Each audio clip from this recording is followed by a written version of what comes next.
How do girls prove rape in court? There might be physical evidence such as traces of semen or signs of sexual violence.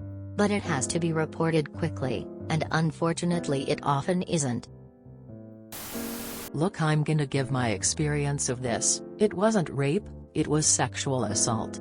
It was also a really long time ago and I've since moved past it, so no sympathy is needed, believe me. In my case, they asked me for identifying marks. He has a scar on his stomach from an appendectomy and a mole on his leg. He had completely denied the whole thing and said I had lied about him taking his clothes off, but that proved he had taken them off at one point. My hair was also on his jacket, got caught in the zipper, so his story about never seeing her before was a lie. They basically back them into a corner before they have to admit they done it. Watch the movie The Accused. It's based on a gang rape that happened in 1983, movie was made 1988. It stars Jodie Foster, and interestingly but completely unrelated, it was the movie upon which she gambled her future as an actress over. If it didn't get a good reception, she was going to quit acting. Be warned, though, it's very confronting and doesn't sugarcoat the event. It follows the victim as she is processed by the hospital, tries to find legal representation, and then the court case. It also does have a scene showing the rape, so yeah, it's very confronting. They usually don't. After I fought off an attempted rape, the police collected fingerprints from inside and shoe prints in the mud outside. They brought a dog to try to figure out where he went afterwards from his scent. Hopefully one day, if he gets arrested for another crime, this evidence will help prove he attacked me. Typically, when a woman is raped, she goes to the hospital where semen and other DNA evidence is collected from her body. It's called a rape kit. You are catching on to the problem here. Sad, but true. As someone who has been raped, I can tell you even with witnesses it's hard to get real justice, or even any justice.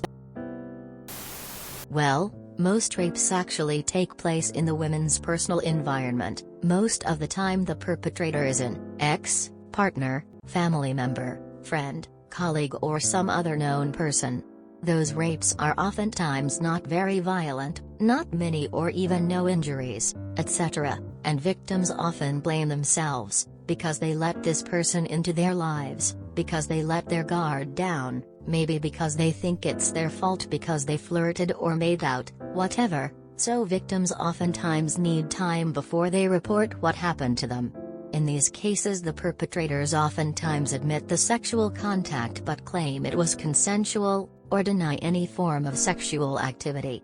And because of the lack of physical evidence, no injuries, a long time between the assault and the report to the police, hence no DNA, rape kit, they are difficult to prove. The prototypical rape, somebody violently attacking a woman from behind during the night, is actually a lot less common, but easier to prove, if the guy is found. Because usually more violent and women who are attacked by a stranger are more likely to report it immediately to the police. Also, claiming the sexual encounter was consensual is not very believable if the woman looks beat up and her clothes are torn. Not a lawyer, but I do investigate rape in the UK. First, a lot of people are talking about rape kits or equivalent forensic evidence. This can be useful, but it's reasonably rare that it is. Most rape cases involve a victim who says the activity was rape, and a suspect who says they had a reasonable belief it was consensual. They don't tend to deny sex, because they know forensics can easily show that to be a lie in most cases. Or there is other evidence it took place, like messages between parties. Their solicitors know that denying it plus a positive DNA swab equals a charge in almost every case. It's much safer, legally, to say it was consensual. So most do. DNA is useful for identifying an unknown suspect. But again, they will normally then claim consent in interview, and therefore the forensics won't ultimately be presented in evidence. Injuries, unusual.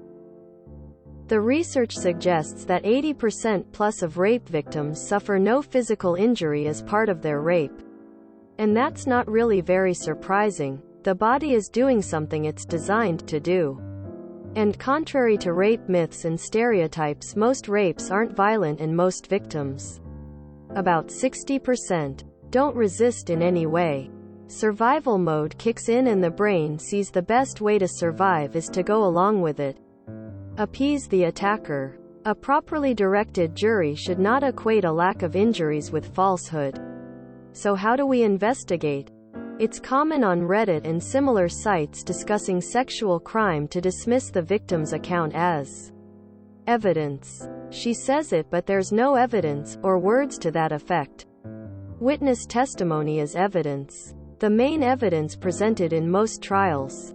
Skillful interviewing of victims will elicit a wealth of evidence and lines of enquiry to find more. We say we hear her to understand him. What we're looking to do is go beyond the microsecond of the sexual act and look at the whole story being presented to us. Sexual offenses begin with grooming. And once you understand that, you understand where the evidence can be found. The suspect who agrees sex took place, in order to avoid liability, must have had a reasonable belief in consent, that is, the belief must be genuinely held. Subjective and reasonable. Objective. This is our window of opportunity, the objective reasonableness of any claimed belief. Trigger warning for the quote. I describe a real situation of sexual assault. We meet on a dating app. And we go for dinner. I make it clear that I'm only interested in dinner before we meet. At the end of the meal, I'm getting an Uber home, but S tells me he's missed the last bus home. Can he come stay at mine? He asks. Nothing will happen, he promises. When we get to mine, I put on my pajamas. I'm on my period, so I wear underwear too. He strips down to his boxers and gets into my bed. There's a spare room. But I'm tired and I don't want to argue the point, so I get in my side, lie with my back to him and start to go to sleep. He reaches round and touches my privates. I freeze, unsure of what to do. The touching continues and he turns me onto my back. I see his boxers are now off. He pulls down my clothing and tosses it aside. He's over me. I don't know what to say and I'm frightened of what he'll do.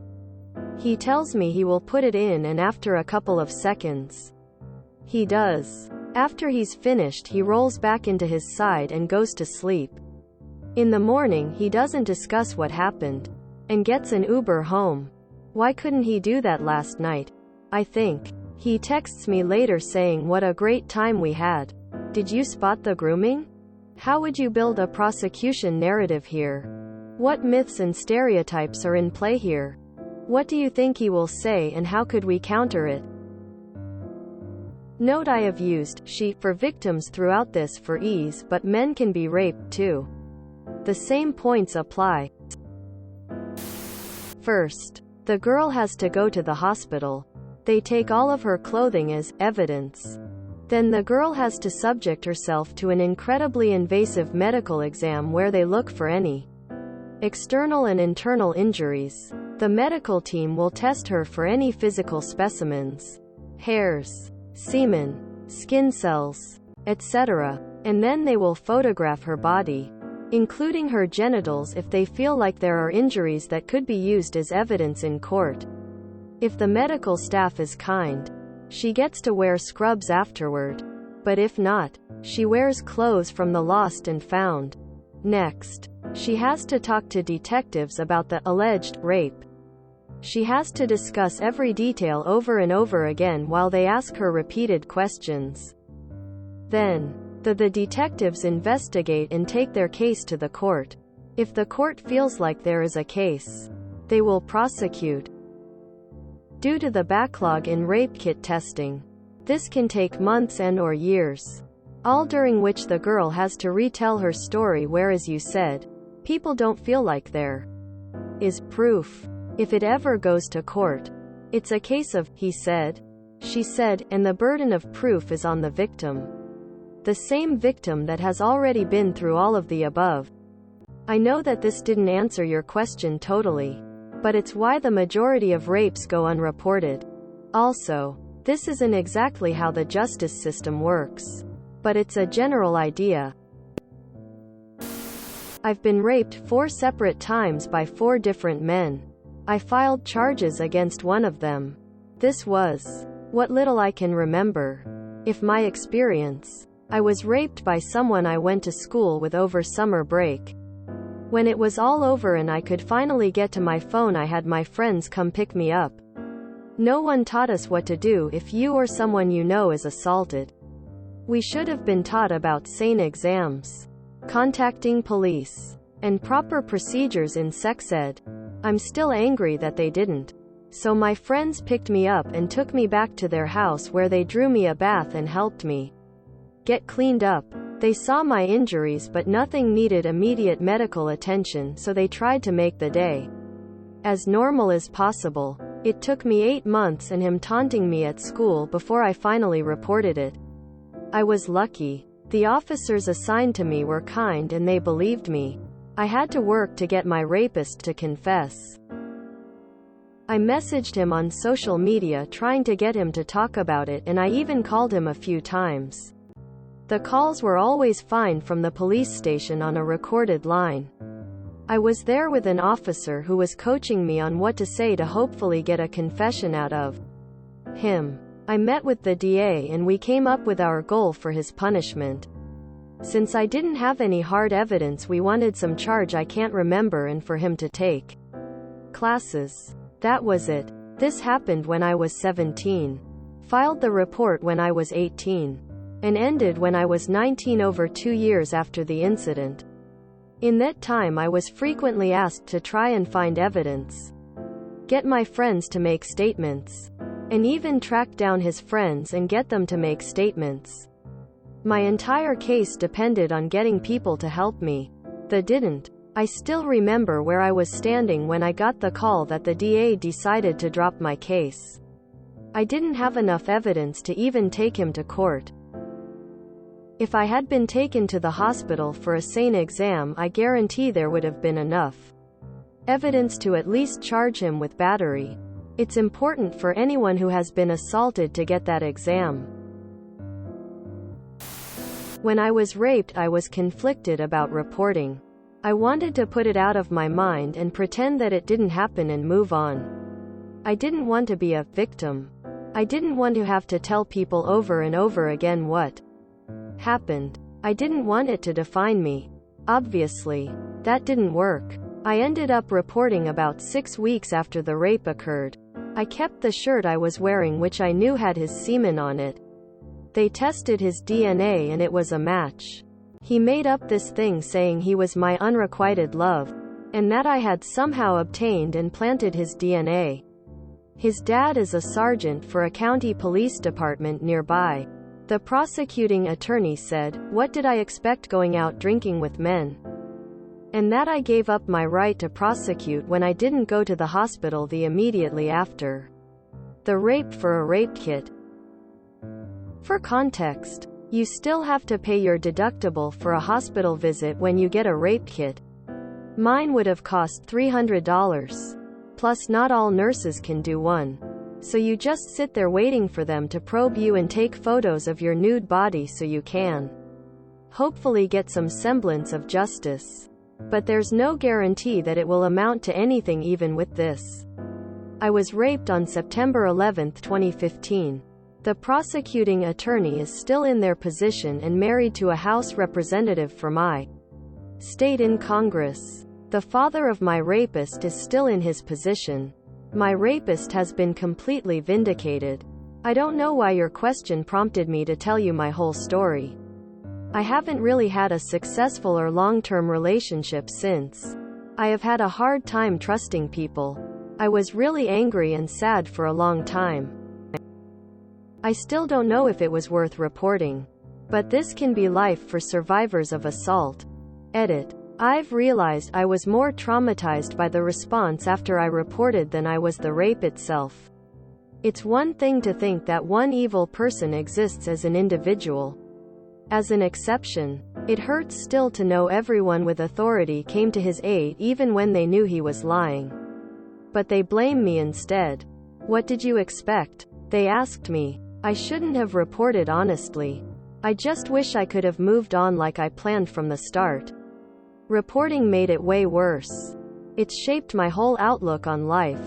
I'm 34 now. They will first need to prove that sex happened, which is already difficult if she reports a week after it happened. She would then need to prove it was against her will. If threats were made over text, then it will be very easy. If drugs, alcohol were found in her system, then it is likely to get a conviction. If she has grab marks and bruises in areas that would be difficult to inflict on herself, then she would need to prove that she didn't do it as a kink and that the rapist did it when he was raping her. Yeah, victims usually don't get justice. That's why the rape conviction rate is so low. That's why most victims don't report. They know they have no evidence. Juries are reluctant to convict on word alone, which I can understand. That's why I never understand why people are so quick to say, "Go to the police." Think of it this way. You were mugged 10 years ago and someone took your wallet and you know it happened but you can't prove it. It's the same with rape. But the difference with the wallet thing is that almost everyone will believe that it happened. They won't ask if you maybe, deep down, kind of wanted to have your wallet stolen and are now crying mugging. They won't ask if you were dressed in such a way as to provoke someone to steal your wallet. They won't wonder out loud if you smiled at the mugger too much or not enough. You probably won't get justice, but you'll at least be believed and get sympathy. Because it's so difficult to prove, many sexual assaults plead out. The pleas often negate getting on a list or going to state prison. The amount of rapes I've seen pled out to 18 to 23.5 months. 24 months gets you state time. Is unreal. Edit. I work in a law enforcement office, sexual assault unit for years and have seen the dispositions. I was saw, and eventually did go to court. I did get a rape kit done at a hospital within 72 hours. Reported to police. I was very scared nothing would happen from reading of other women's stories. Since I did not have any evidence, I was really nervous to report it. Long story short, and I really hope this helps anyone who is too afraid to come forward. Court was hard. Repeating what happened x10 was horrific. There was no evidence. Even though they did exams and swabs and stuff. It was basically my word against his. During court his lawyer was very rude and basically accused me of making it up. I was so upset. My blood was boiling at that point. I told the judge my side. I had a Crown prosecutor defending me, and tried to keep calm and level-headed. His lawyer used swear words and basically called me a slut during court. After court, the judge's verdict sentenced him to 3 years in prison. This is not legal advice. It is just general information or for general entertainment purposes. Please consult a competent attorney for your jurisdiction. If you need legal advice. Rape cases when there is nothing else depend on the credibility of the victim versus the credibility of the alleged perpetrator. I am aware of cases where there is essentially nothing more than the victim's testimony. However, what happens is that detectives investigate the allegations. Thus, the case gets developed so that a detective can state how an alleged perpetrator acted or how a victim acted when questioned.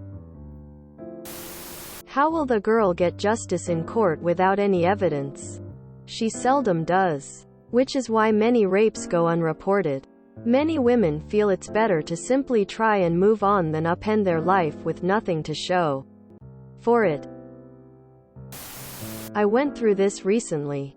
2020. I wanted to press charges, but was basically talked out of it because I had no solid evidence except for a doctor's note from an exam the next day. It was a horrible time in my life. From what I know, he still hasn't learned his lesson. And just keeps getting slaps on the wrist and no real consequences. I don't know what it will take to get him behind bars. In the UK, only about 1 in 83 sexual assaults result in a conviction. Source: BBC News. If you enjoyed this video, please check out our playlists full of similar content. TooAfraidToAsk is like doom scrolling for your ears. Please like, share, and subscribe.